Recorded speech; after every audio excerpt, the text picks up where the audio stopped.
राम राम जी। बड़ों को प्रणाम, छोटों को प्यार। और राधा की आवाज़ सरसावा चैनल में आपका स्वागत है। आप ठीक होंगे, मैं भी ठीक हूँ। और सुनाओ भाई, सब कैसे हो? तो भाई 4 दिन की ज़िंदगी जियो और जीने दो। यहाँ से सबने जाना कुछ नहीं है, खेल यू एक मेले में आ रहे हैं, मेला यू होकर चला जाएगा। और इसी में बूढ़ उधेड़ ये वो फलाना डिगड़ा मुगड़ा इसमें करके हम सब चले जाएंगे। और सबको अकल है यार, फिर भी हमारा दिमाग उधर नहीं जाता कि एक दिन हमारा आखिरी आना। रोज़ एक एक पल हमारा घट रहा, जो मैं आप लोगों से बात कर रही, ये पल भी दोबारा से नहीं आएगा। तो भाई बस यही मैं आप सभी को कहना चाहूँ कि थोड़ा खाओ पर शांति से रहो, थोड़ा कमाओ, शांति ढूंढो। शांति कायम में होगी परमात्मा के नाम में। जितना हम परमात्मा का नाम लेंगे उतना हमारे दिमाग में शांति होगी। हम अगर नमक के साथ भी रोटी खाओगे हमें उसमें स्वाद आएगा, क्योंकि हम परमात्मा के नज़दीक होंगे। जब हम परमात्मा से दूर चले जाएं, हमारे दिमाग में उल्टी सीधी बातें आनी शुरू हो जा कि इतना पैसा होना चाहिए हमारे पास, ऐसी कोठी होनी चाहिए, ऐसी गाड़ी होनी चाहिए, इससे ऊपर होना चाहिए हम, ये लोग हमारे से आगे क्यों निकल गए, हमें इनसे आगे निकलना चाहिए। लेकिन कितने दिन के लिए, कितने दिन के लिए? वैसे तो एक पल का भी भरोसा नहीं है, लेकिन अगर आप पल का भी वो भरोसा रखो तो 50-60 साल का मेला है ये, बस ख़त्म कहानी। तो भाई कुछ दिन पहले इतना अच्छी शादी हुई थी एक लड़का लड़की की, और वे ससुराल वाले इतना प्यार कर रहे थे उस बहू का, हद से ज़्यादा। उसका बीमा भी कराया, उसे बैंक बैलेंस भी दिया, उसको उसके बैंक में पैसे भी डाल ले, उसे बाहर भी घुमाया, 5-7 लाख रुपए बाहर घुमाने में भी लगाए, 55 लाख रुपए इसकी शादी में लगाए, हर तरह का जेवर चढ़ाया, जो भी उसकी इच्छा थी वो उसे दिया, हर तरह के शौक करे, घुमाई, ये वो सब। लेकिन कुछ लोगों के चक्कर में आके उस बिटिया ने कुछ हमें मतलब मैं कहना चाह रही कि कुछ लोगों के चक्कर में आ गए जो उनके विरोधी थे, ससुराल वालों के, उनके संपर्क में आ गई और उन्हें उसका बेड़ा गर्क कर दिया।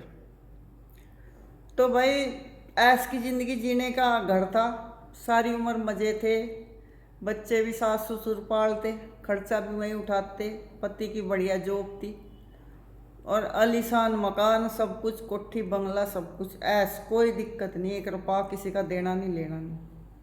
और तारीफ ही तारीफ उस बहू की थी। तो भाई चंद लोगों के चक्कर में आ गए, कुछ उसकी तरफ के थे, कुछ ससुराल वालों की तरफ से थे, तो उनको दर्द था कि ये इतनी ऐस में क्यों है, उसका घर तड़वा दिया। तो भाई मैं सभी बेटे बेटियों को यही कहना चाहूँ कि किसी की बातों में ना हो, चाहे लड़का हो चाहे लड़की हो। अगर आप किसी गरीब घर में भी चली गई ना, वहाँ भी ये ना सोचो कि मैं बड़े घर में जाती।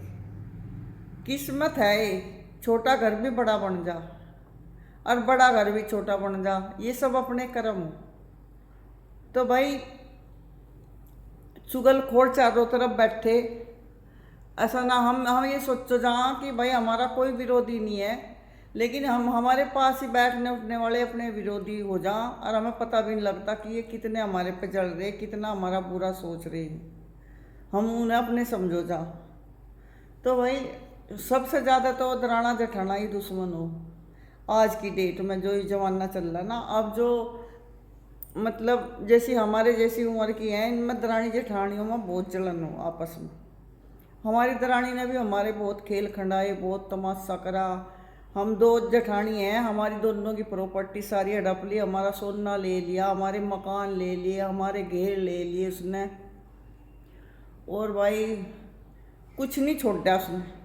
हमने तो खुद मेहनत कर कर के अपना घर बनाया, खुद मेहनत करके अपने बच्चे को पढ़ाए, और वो बड़े वाली जो मेरे से छोटे वाली है, वो भी बेचारी ऐसे ही अपने आप मेहनत कर रही, अपने आप अपना घर बसा रही।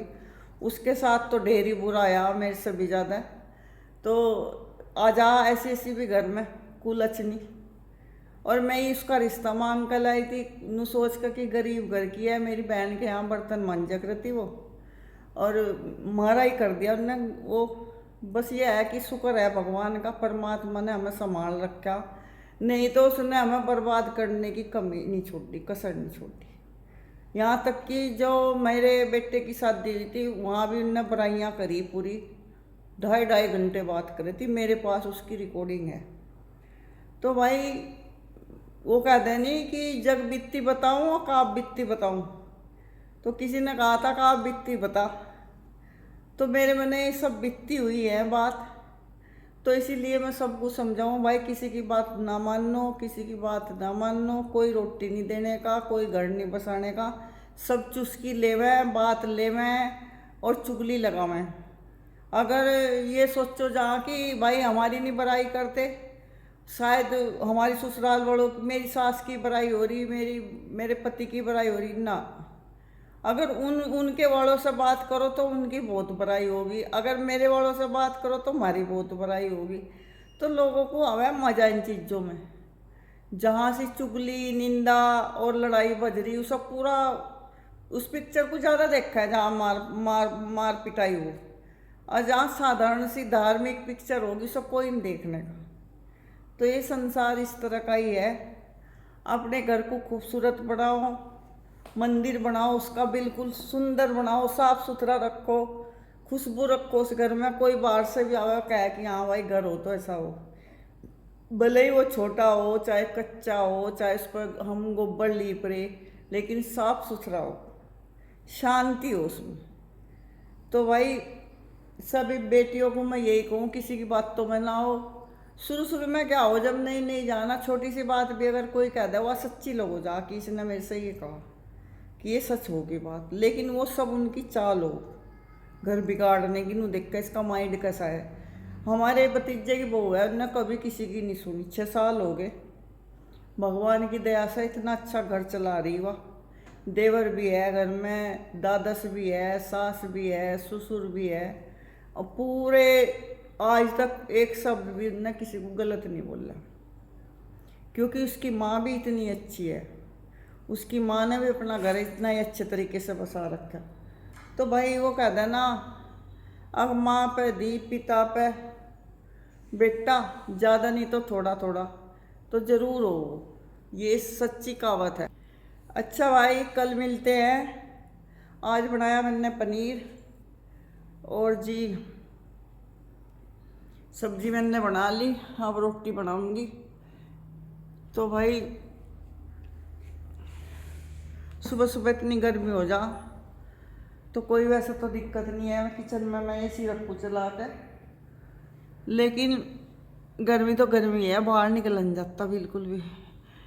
9 बजे से पहले पहले फौजी साहब बाहर के काम कर लेंगे, सब्जी सुब्जी जो ले आऊँगे, फिर नहीं बाहर निकलते, और हम कोई भी नहीं निकलता बाहर। अच्छा भाई बाय बाय, कल मिलते हैं।